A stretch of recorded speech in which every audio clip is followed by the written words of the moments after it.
Boiled सोया granules, 2 उबले आलू, कसूरी मेथी, चाट मसाला, लाल मिर्ची पाउडर, गरम मसाला, होल जीरा और भुना हुआ जीरा, स्वाद अनुसार नमक, 2 हरी मिर्ची, आलू कटा हुआ प्याज।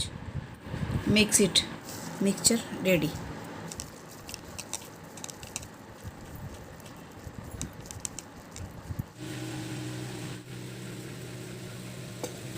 चलो फ्राई करने के लिए ऑयल।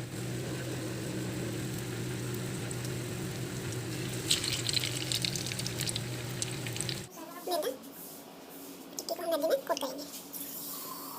एक्स्ट्रा इसमें चाट टिक्की बनके तैयार है। अब इसी तेल में डालेंगे बटर। अब इसमें हम बर्गर को सेक लेंगे।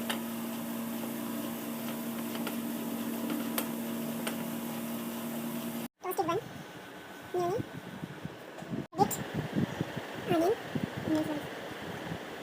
नमक और मिर्ची, खीरा की स्लाइस, ठीक तरह से नमक डालेंगे हम पैटी, रैसिट, टमाटो स्लाइस,